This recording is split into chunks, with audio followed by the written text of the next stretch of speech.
Bijouterie Panso mividy volamena, mivarotra sy manamboatra firavaka volafotsy sy volamena, sahaza ho an'ny rehetra. Lavage Kiri, finaritra ny tontolo andronao. Manolotra ho anao ny Le JT. Brushing, coiffure, coloration, osez tout avec Gliss Intense Thérapie. Alors, avant de les couper, essayez Gliss Intense Thérapie. Arcadia, le bon goût français. Produit français avec le label IGP. Dispose d'une large gamme de vins disponibles dans les grandes épiceries et grandes surfaces.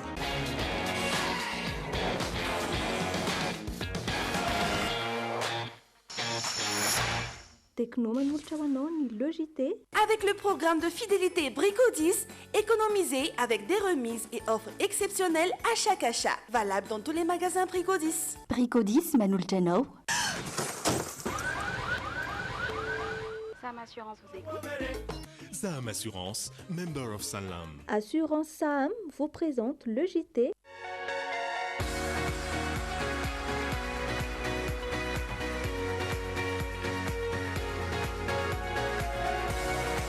Yaourt Iti, le yaourt préféré des Malgaches. Attention, très très très bon. Yaourt Iti. Manolotra anao. Ny tsara sy hianan-kalalana ianao miaraka amin'ny savony manitra Orchard. Orchard, liberté et fraîcheur. Manolotra anao. Le JT. La Galerie Feima ouvre ses portes en plein centre-ville d'Analakil. Tout est réuni dans ce centre commercial moderne. Venez vite nous visiter. Galerie Feima, Ali, qualité et prix. Tsy mitsahatra mikaroka izay tsara ho an'ny zanaka sy lipi. Ianao koa raha tianao ny zanakao, safidio sy lipi. Ma safidiko numéro 1 malagasy manolotra ho anao.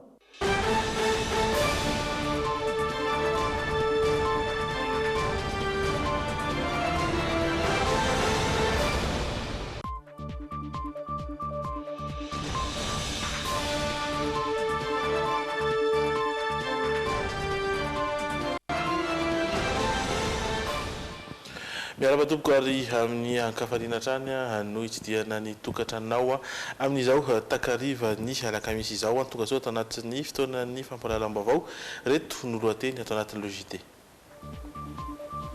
Nambaran'ny CENI fa efa afaka mametraka fitoriana eny amin'ny fitsarana amsana ny ady amin'ny fanjakana ireo kandida na ireo olom-pirenena na tsikaritra tsy fanaran-dalàna nandritra ny fifidianana kominaly. Entanina ny olom-pirenena sy ny fikambanana samihafa eto an-toerana na any ivelany mba hampita ireo tahirin-kevitra ananany mikasika ireo nosy manodidina ny Madagasikara ary io aroso mandritra ny dinika lehibe atao any Paris amin'ny volana Desambra ho avy izao izay tahirin-kevitra voangona izay.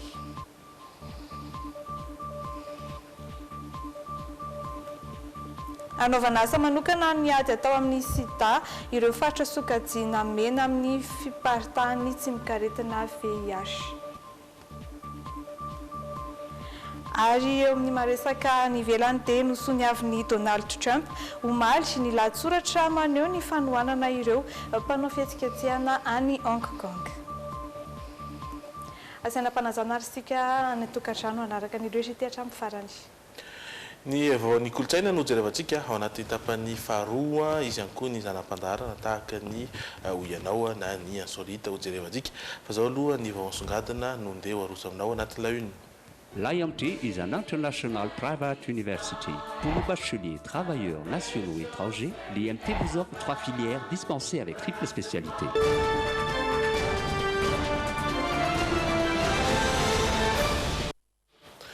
Ny safidy ny tsy hanao ny tatitra ny mikasika an'ireo voka-pifidianana vonjy-maika isika teto amin'ny Le JT ny tontolon'ny alarobia teo ampiandrasana ny fironam-pifidianana na ilay hoe tendance avy any amin'ny CENI raha ho an'ny eto Antananarivo satria tsara mampatsiahy fa ny voka-pifidianana dia eny anivon'ny boroparitra mikasana ny fifidianana eny anivon'ny faritany no mipoitra efatra tsirairay zany hoe raha antsika avy eto Antananarivo zany dia nisy ny Antananarivo no iandrasana izany naraisana vaovao araka izany tamin'ity androany ity ny voka-pifidianana raha ho an'ny Antananarivo renivohitra ary aloha dia tahaka izao izay endriky ny fironam-pifidianana izay araka ny sary izay hitantsika mipoitra eo dia mitarika aloha amin'ny isa teritetery ny candidat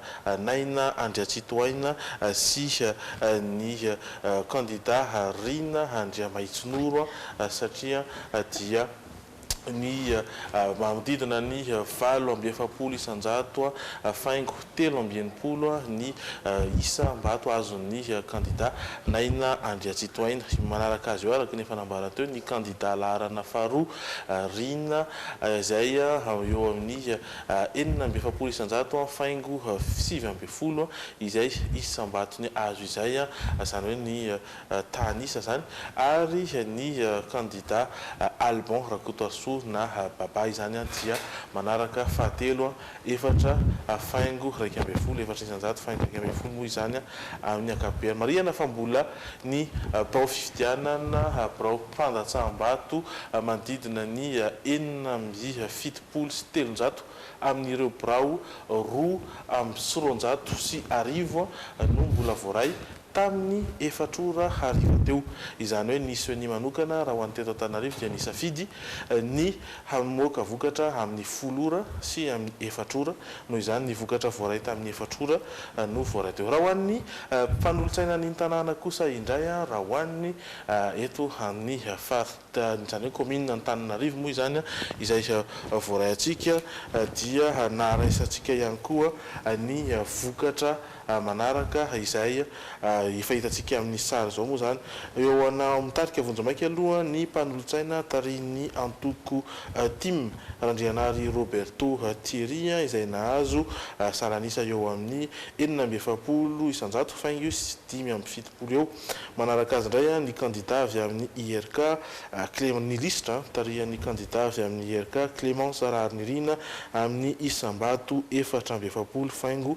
20 ary manaraka eo ny Larana fahatelo toavina listre tarihany toavina Ralambomay izay nahazo eo amin'ny 5 isanjato eo ny birao fandatsaham-bato naraisana ireo indray dia birao fandatsaham-bato 10 amin'ny 500 amin'ireo 2 sy 200 sy 10 izay nahazahoana ireo taremarika vonjimaiky avy any amin'ny senireo raha ho an'ny fifidianana mpanolotsaina an-tanàna eto Antananarivo hitantsika eo iatrany aloha ny fomba hitaterana an'izay vaovao izay miandalana eto amin'ny logité araka izany sy ny somary miavaka koa araka izany ny fomba fikajina ny seza izay azon'ny mpanolotsaina ny tanàna mbola ampahafantarina anao hatrany ny fomba fanatanterahana izany kajy izany raha ho an'ny commune iray efa misy ny fomba fanaovana izany izay natoron'ny seni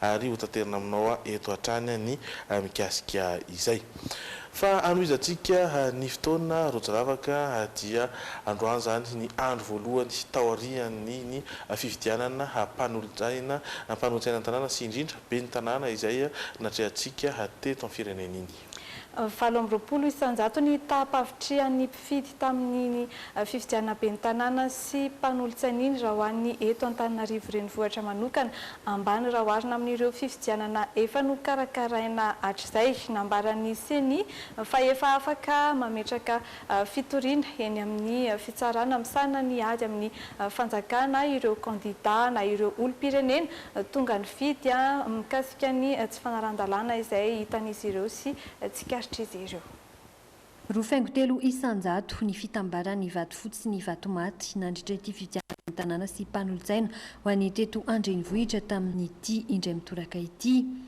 3.7 faingo 5 isanjato ny tahampavitriana ho an'ny commune Antananarivo renivohitra fienana saika manerana nosy hoy ny seni ny tsy fahatomombanana hita moa tamin'ny fifidianana izay mitaterantsika omaly dia misy tokoa ireo tsy fahatomombanana tena hita dia teo moa zany teo amlafin'ny fitaovana nisy tamin'ny birao fandatsaham-bato sasany no nanana olana teo amin'ny bulletin tokana nisy a nanana olana tamin'ny fitanana antsoratra ny voka-pifidianana ny olana nitranga hafa koa dia ny mahakasika ny lisym-pifidianana io moa nefa dia zavatra efa napoizina ary tsy azo ny alana satria ny didim-panjakana zay mifehan'izao fifidianana zao dia milaza fa ny lisym-pifidianana izay nampiasaintsika tamin'ny fifidianana solom-bava-bahoaka iny ihany no ampiasaina amin'izao fifidianana communal zao tsy azo sokafana ny lisym-pifidianana tsy ho azo amboarina ny lisym-pifidianana raha tsy manomboka amin'ny voalohan'ny volana desambra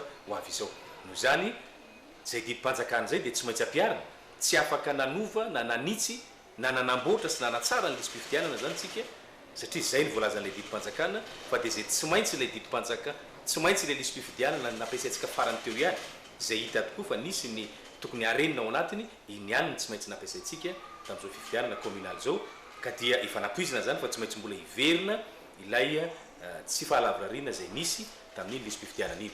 Ankoatra izay dia nilaza ny filoha lefitry ny seni fa misokatra androany ny fametrahana fitoriana ho an'ireo izay nahatsikaritra tsy fanarahan-dalàna nandritra ny fampielezan-kevitra sy ny fandatsaham-bato omaly isan'ny vahaolana na rosony manoloana izay tsy fahatombanina sy tsy fanarahan-dalàna izay.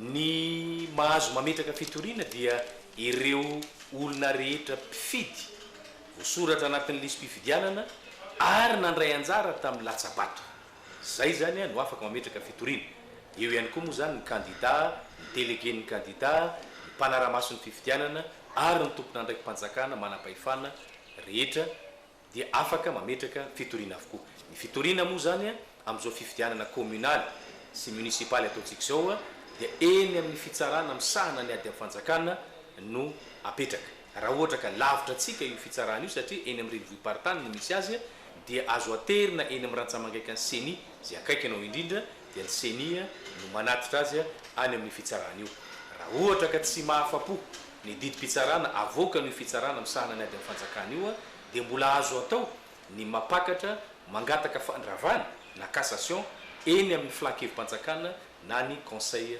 d'état. Ny fitoriana mahakasika ny voka-pifidianana kosa dia azo apetraka manomboka amin'ny andro zay anambarana ny voka-pifidianana vonjomaika ka mandra-pahatonga ny andro anambarana ny voka-pifidianana ofisialy. Farafatarany mivoaka mialoha ny 12 desambra ho avy izao ny voka-pifidianana vonjomaika ho an'ny ben'ny tanàna sy mpanolotsaina andrasana 30 andro aorian'izay ny famoahan'ny fitsarana miady amin'ny fanjakana ny valim-pifidianana ofisialy. Lafim-baovao mikasika ny raharaham-pirenena izay hatrany nambarany fitsarana avy momba ny lalam-panorenana fampifanaraka amin'ny lalam-panorenana ny fanendrena gouvernoura araka ny fanapahana izay navoakan'izy ireo androany 17 novambra 2024 taorian'ny fangataham-panazavana nataon'ny filohan'ny antenimiran-doolona Rivo Rakotovao tamin'ny 10 novambra 2024 teo raha ny voarakitra ao anatin'ny fanazavana nomen'ny HCC hatrany dia ny fomba fiantso ny lehiben'ny faritra fotsiny ihany no novaina ho lasa gouvernoura izay tsy mifanohitra amin'ny voalazan'ny lalam-panorenana mitovy amin'ny andraikitra sahany ny lehiben'ny faritra ihany arak'izany no ataon'ireo gouvernoura no tendrena raha tsy ahivina gouvernoura misy 12 no efa voatendry tamin'ny andiany voalohany andrasana kosa ny fanendrena ireo ambony izay mety ho alohan'ny farany ity taon'ity raha ny fantatry. Iato vetivety anatin'ny dokam-barotra isika ary ferinito indray anaraka ny toy ny fampahalalam-baovao ato anatin'ny logité. Toy ireny dokam-barotra ireny no hijerentsika ireo vaovao manaraka indray io toy ny dingana voalohany izay natao mikasika ireo nosy malagasy manodidina ny ranomasimbe indiana dia nisy ny fanambarana nataon'ny premier ministre Ntsay Christian.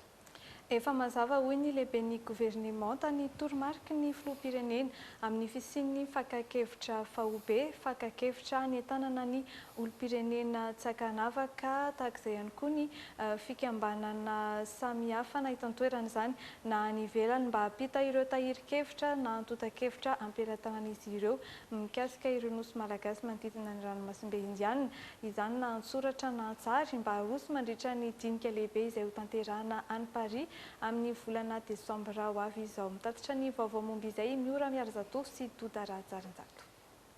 Mitohy amin'ny fankakevitra nasionaly ny dingan'ny fitakiana ireo ISEPARS ho an'ny Madagasikara raha ny fanambarana ataon'ny Praiministra Omaly ny fahasivy hatramin'ny 1 ny volana Desambra ho avy izao no anaovana ny fankakevitra. Ireo rehetra manana hevitra ambarana manana taratasy mirakitra ny mombamomba ireo nosy ireo na ihany koa manana hevitra maro isan-karazany no antsoina handray anjara amin'izany fankakevitra izany. Ho an'ireo maniry ny handray anjara dia miditra ao amin'ny tranonkalan'ny ministeran'ny raharaham-bahiny, misy taratasy fenoana ampiarahana amin'ireo antotan-kevitra ary aterina ao amin'ny ministeran'ny raharaham-bahiny ihany alohan'ny fahadimy volana Desambra ho avy izao. Azadiny fa ny fanarana dia hoe tohizana ny fandiniana ny rotonta mahakasika ny famerenana ireo nosy ireo any Malagasy sy ny izay fiaramiasa izay tokony atao mahakasika an'izany. Mikasika ny fotoana manaraka ionan'ny vomera iombonana dia efa ny fanarahana ny itohizan'ny fifandinian'ny rotonta sy ireo fiaramiasa tokony atao mikasika an'izany ho ny Praiministra, saingy amin'izao fotoana izao dia tsy mbola nisy tety andro napetraka satria tsy maintsy hovitaina aloha ny dinika nasionaly ary hiainga avy amin'izay ny hovotoatin'ny resaka manaraka hoentina eo amin'ny fionan'ny vomera iombonana. Fa olon-tsotra leo ary tofoky ny ambaran'izy ireo fa hafantrana mangitrikitsika izay iainan'ny vahoaka malagasy amin'izao fotoana no nanao hetsika mba ho fanairana teo anoloan'ny foibe ny banky iraisam-pirenena androany. Tsy ekena itsono izy ireo ny fampahatrana ny malagasy amin'ireo fampindramam-bola izay tsy misy fiantraikany amin'ny fiainan'ny mponina akory no ampangahan'izy ireo. Ho isan'ny tompon'antoka voalohany amin'izany ny vondron'ny banky iraisam-pirenena. Nanangona ny vaovao momba izay Sonia Andrenirina sy Kasambola Manana. Sora-baventy miapanga ny banky iraisam-pirenena ary saina fotsy marika fahalavo ary resin'ny fahantrana ny vahoaka malagasy. Ireo no nentiny ireto olon-tsotra nanao hetsika fanairana nanoloana ny foibe ny banky iraisam-pirenena tetỳ Anosy androany.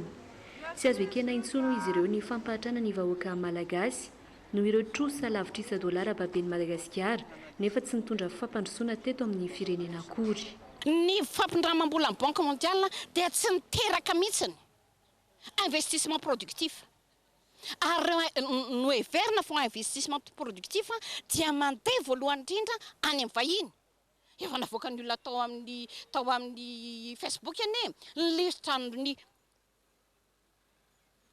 tranombarotra vahiny izay minoana amin'ny jirama fa tsisy anakorosa tery ny tranombarotra gasy minoana amin'ny jirama. Dikan'izany ianao mitrosa vola be mihodina amin'ny jirama. Fa iza natavizina sy lasa manifoefo ny vahiny sy ny olombitsy eto Madagasikara. Ny ampangako azy dia tsotra be.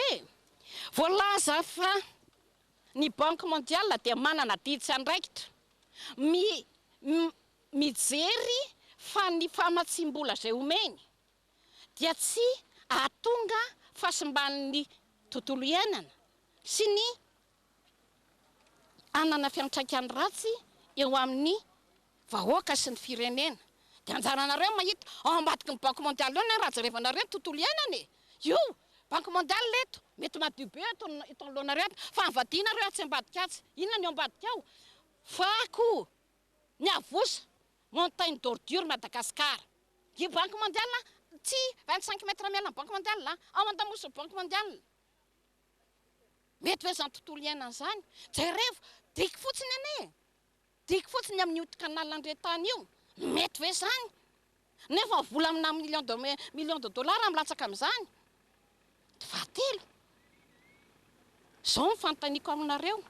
Apika alahary fotsiny ary. Ohatrinona vola mitrosain'ny malagasy. Dia rariny ve. Raha to tamin'ny Banque mondiale ny resahako. Banque mondiale ny resahako eto.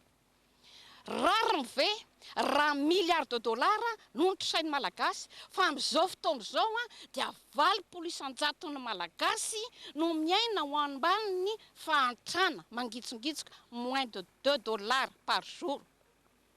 Inona ny vitan'izany? Fa tsy vitan'izay le manankarena be satria hitanareo miliarana tôbily ireny. Fa le any ambanivohitra ny Banque mondiale ihany amin'ny teneny io $0,25. Ny antso ny mpitondra fanjakana ny gouvernemanta ireo député ary lolona izy ireo mba handray ny andraikitra anankiny ny vahoaka taminy mba tsy ho lasa fitaovana anatevina ny paosin'ireo mpanefoefo ary ampitrotrombo ny vahoaka malagasy izay miaina anaty fahantrana lalina. Afatra ho an'ny mpitondra ireto tompoko dia mazava be atsaharo ny fahalovana sy ny risoriso dia jerevo izay tena tombontsoan'ny maro anisa. Azafaly manao toetra lika ny mpanao politika tao aloha dia mandavaka an'iny dia mandavaka an'iny dia manatsaratsara ny fomba ratsy. Za zany manao afatra manokana ho an'ny député atsika. Ifona anareo tompoko, ifonako, andoliako ianareo. Tsy tena eo lelafiko faladianareo satria tsy hanao an'izany fa ho kosa hoe mifona re ataovy ny asanareo hoe tsy izay rehetra document de projet ao anaty anareo ka mandray maletinareo dia tonga dia hosiniavina. Tsara ny manamarika fanandefa taratasy fampilazana mialoha atao amin'ny banky iraisam-pirenena izy ireo na ampahafantarana ny fisiny ity hetsika androany ity tamin'ny tababolany. Itoy ary tsy zany izao hetsika fanerana izao raha tsy misy ny fandraisana andraikitra ho ihany izy ireo. Fa amresaka izay vola izay hatrany dia nisy ny fahampahafantarana aloha izay natao hanadritra ny filan-kevitry ny gouvernemanta manoloana ny tsy fahafahana mampiasa ireo marobola teo aloha itsony izany hoe ireo voaka tany amin'ny taona 3 tany manomboka ny farany taona 2010 zany hoe ny 1 ny volana desambra 2010 sy 2010 mbola azo atao kosa ny mamerina izany eny anivo ny banky foibe mandritra ny taona 20 sy 2010 ary aorin'izay zany hoe amin'ny taona 2010 sy 2010 no tsy anankery tsy ho azo ampiasaina intsony izany marobola teo aloha izany. Mbola ho alalinina eto amin'ny logité hatrany ny mikasika izay vaovao izay fa misy ihany koa ny vaovao izay tsara ampitaina manoloana ny toetry ny andro. Tsy maropototra mantsy ny vaovao miely tao anatin'ny tambazotra nitserasera Facebook androany fa hoe mety hisy fiforonana rivodoza amin'ny alahady ho avy izao. Nambarany mpaminavina ny toetrandro avy any Ampandrinomby fa tsy mbola fantatra mihitsy ny mety isin'izay fiforonana rivodoza izay raha tsy amin'ny farany herinandro tsy mbola misy ny arak'izany ny fepetra manamarina izany aloha hatreto raha ny fanazavan'izy ireo hatrany ezana ho ampitaina amintsika eto ihany kosa ny vaovao marina mikasika izay toetrandro izay.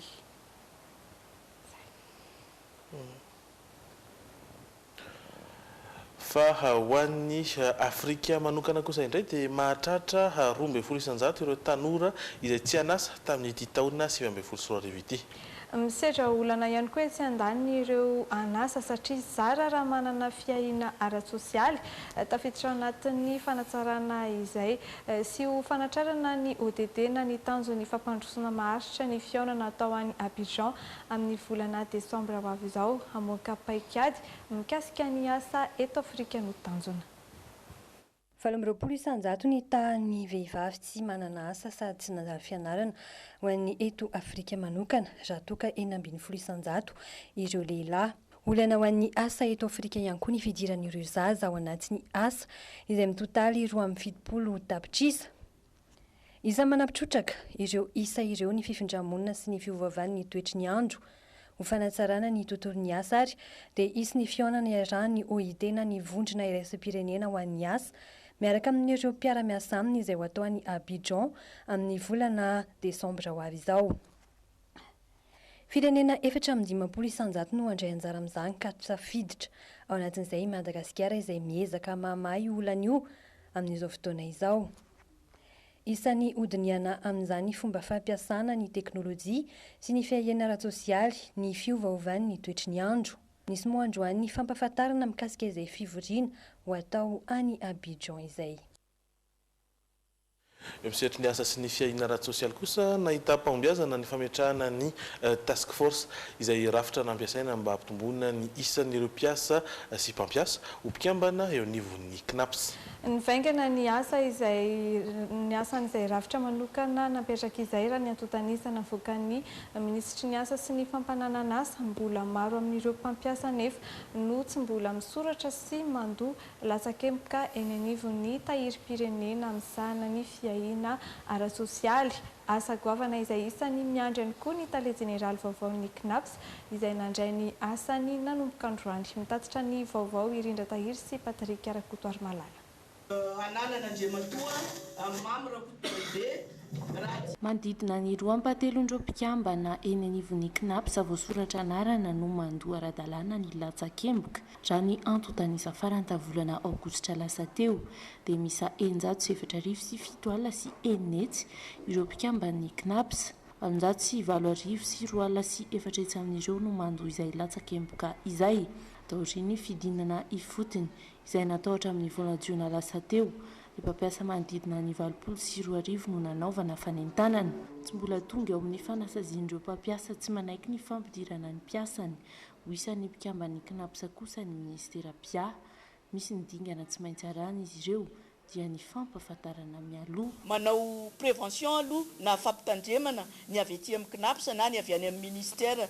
Fa raha sanatrika misy ny tsy fanaran-dalàna amin'izany dia miatra na ny statut mikasika ny CNAPS, ny lalàna mikasika ny CNAPS na ny fehezan-dalàna mikasika ny adinasa koa na ny code de travail zany dia misy ireo sazy isan-karazany manomboka any amin'ny lamandy zany eny misy koa raha miafara amina fanasaziana tranomaizina raha misy ny tsy fanaran-dalàna mikasika ny asa na ny fiahiana ara-sosialy ny mpiasa. Nandritra ny fanadriana ny famindrandra raha teo amin'ny tale jeneraly Vonjimake sy ny tale jeneraly vaovaon'ny CNAPS Mamrakotodraibe Androany no nanaovan'izay tatitra izay.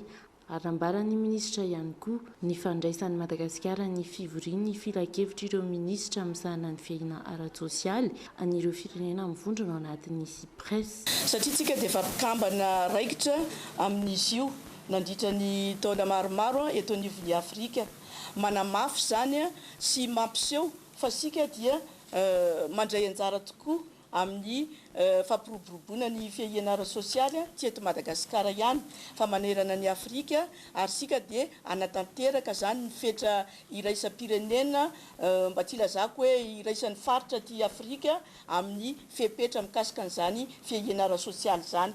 Amin'ny 10 Desambra hatramin'ny 12 Desambra avy izao no anatanterahana izay filakevitry ny SIPRES izay eny Nosy. Vaovao ny fahasalamana kosa indray anaovana asa manokana amin'ny ady atao amin'ny sida ireo faritra sokajiana omena amin'ny fiparitahana sy fianahana ity tsimokaretina VIH ity. Isan'ireo ny fampitomboana ny fanafody sy ny fanamarona isa ireo mpisabo amin'ireo faritra Mamaivay malalaka kosa nefa ireo faritra amin'ny fampiarana paikady manokana everiny ary sy lahatra ny mponina any an-toerana amin'ny ady atao amin'ny VIH sida ny tanjona dia andresena lahatra ny olona manodidina ny rahetsy anao fitiliana. Madagasikara no anamariana ny andro maneran-tany ho an'ny sida izay tsarovana isaky ny voalohan'ny volana Desambra. Azo vahana kokoa nefa any amin'ireo faritra sokajiana omena amin'ny fiparitahan'ny VIH. Ireo faritra ireo izay efa nanamafisana ny fandraisana an-tanana maimaimpoana amin'ny alalan'ny famatsiana ireo fanafody ilaina amin'ny fitsaboana fa indrindra ny fanentanana. Miankina amin'ny zavamisy isamparitra kosa ny fametrahana paikady manokana ankoatra izay. Ohatra ny resaka fanofanana ny mpisehatra amin'ny accompagnement an'ireny olona mitondra ny tsimokaretina reny mba tsy hamoy fo ny olona mitondra ny tsimokaretina ka hoe ho lasa very any anatin'ny fiarahamonina any dia manaparitaka fotsiny any fa tsy mahazo fitsaboana. Arak'izay zany ny mpitsabo ihany koa manao fandraisana tanana ihany koa ny district rehetra eto Madagasikara namena malalaka ny any amin'ny faritra mba hanao ny asa izay tiany zareo atao sy hitan'ny zareo mifanaraka tsara amin'ny zavatra misy sy mety any amin'ny zareo zany. 7 ny malagasy no tokony andalo fitiliana raha ny fanamby apetraky ny voameram-pirenena misahana ny ady atao amin'ny sida anafoanana ity aretina ity. hatramin'izao aloha mandina ny 4 arivo eo ihany ireo efa nanao fitiliana raha ho an'ny enim-bolana voalohany. Olona mandina ny iray hetsy no ezahana resena lahatra hijerena mialoha ny toe-pahasalamany amin'ny alalan'ny fitiliana mialoha ny farany tetoana ity. Ny fipertahan'ny VIH/SIDA izay soroana voalohany indrindra amin'ny fiarovatena sy ny fizahana mialoha. Misy kosa ny tolotra manokana izay tsara mahafantarina ao anatin'ity sary manaraka ity manomboka ny zoma izao mantsy hatramin'ny sabotsy eo avy izao ny Black Weekend eny amin'ny Akordig.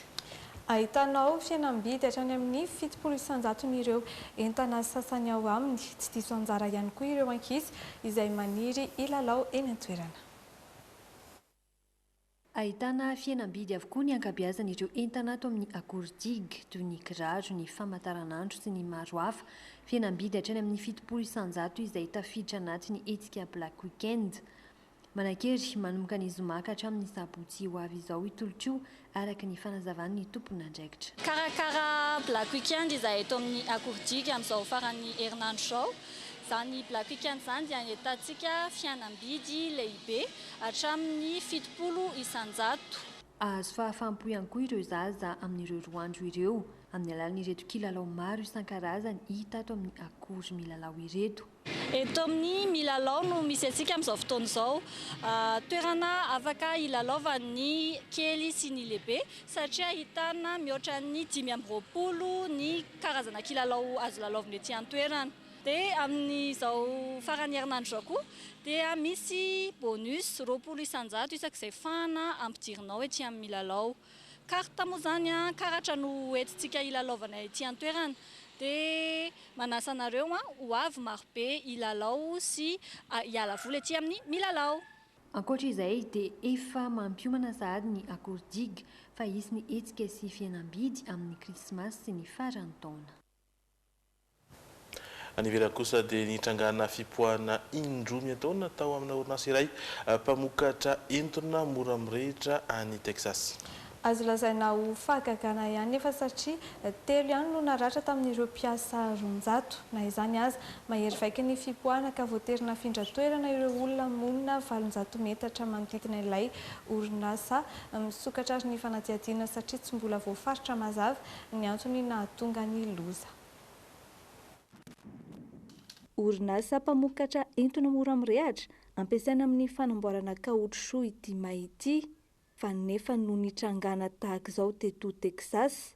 Manodidina ny 9 alina ny olona voaterina afindra taorian'ny fipoahana indromy atony tao amin'ilay orinasa any vondrona TPC ao Pornichiz. Azo lazaina ho fahagagana satria 3 ihany no naratra tamin'ireo olona mananika ny 200 ny asa tao amin'ilay toeram-pamokarana. Raha nitatitra ny manam-pahefana ny toerana teo ampamonona ny afo nateraky ny fipoahana voalohany ny mpamonjy no nitranga ny fipoahana faharoa ka vao maika manatombo ny faritra may. Mialohan'ny fipoahana faharoa dia efa nasaina niala avokoa ireo mponina any amin'ny 700 metatra miala ny orinasa. Tahaka izao ilay fipoahana voalohany tao amin'ny TPC rehefa azon'ny caméra de surveillance. Fipoahana mahery vaika ka namaky ny fitaratra sy nanongotra ny varavaran'ny trano teny amin'ny manodidina. 420 ora taorian'ny loza tsy mbola nisy tafiditra an-trano ireo olona nafindramonina. Nitsana tamin'ny tany daholo ny kadra misy sary niantona tamin'ny rindrina ohatra ireny hoe nisy horohon-tany kely ireny. Tsy mbola maty ny afo ny ampitson'ny andro nitrangan'ny fipoahana. Tsy mbola voafaritra mazava ihany koa hatreto ny antony nahatonga ny loza. Misokatra noho izany ny fanadihadiana.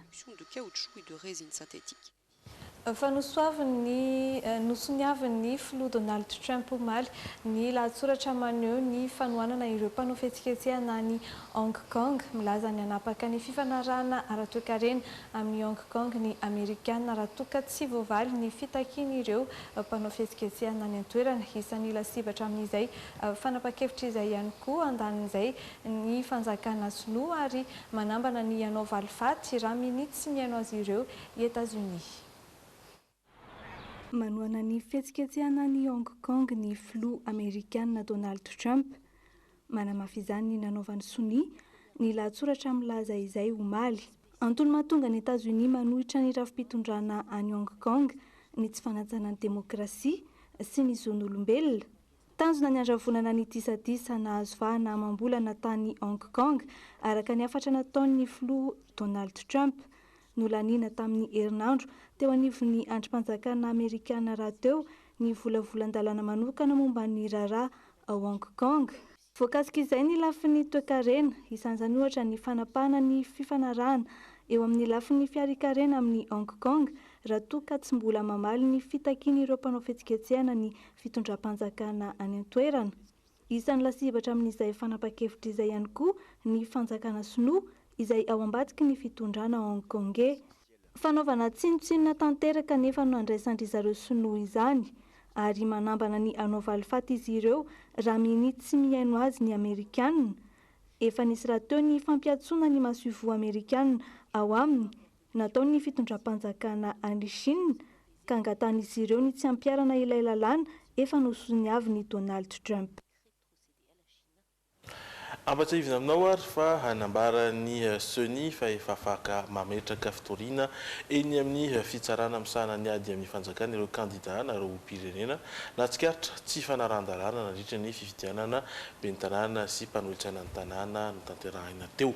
Teo ihany koa ny nahitana fa anisan'ny nojerena ny mikasika ireo nosy malagasy manodidina ary misy ny fandaminana manokana manoloana izany. Fantatra ihany koa fa naroso nandritra ny dinika lehibe natao ny mahatratra 12 isanjato ireo tanora aty Afrika izay tsy anasa tamin'ity taona 2024 ity. Tanjona mandritra fihaonana tao any Abidjan ary ambolavola paikady mikasika izay asa aty Afrika izay ary anaovana asa manokana amin'ny ady atao amin'ny sida ireo faritra izay sokajiana mena amin'iny fiparatahany tsimokaretina VIH. Dia kosa jerentsika hoe anahoana ny endriky ny tapan'ny faharoan'ny LGD. Iompana amin'ireo fandaharam-potoana eny amin'ny plaza Ampefiloha ny hoaiza entina amintsika androany tafiditra ao anatin'izay ny fampisehoana goavana Integral Night. Tsy adinoina ihany koa ireo horonan-tsary izay andrafitra ny fandaharam-potoana amin'ny farany ity herinandro ity. Ny andraikitra sahany ny mpanolotsaina ny tanàna izay indray no nanontaniana ireo sendra ny mpanao gazety ny Trimina ao anatin'ny Oianao androany. Solomaso vita amin'ny faikana kafe kosa no vaovao hafakely entina amintsika ny alina ato anatin'ny insolite. Akaina vetivety ao anatin'ny dokam-barotra indray aloha isika ary araijery ireny sanam-pandarana ireny avy eo.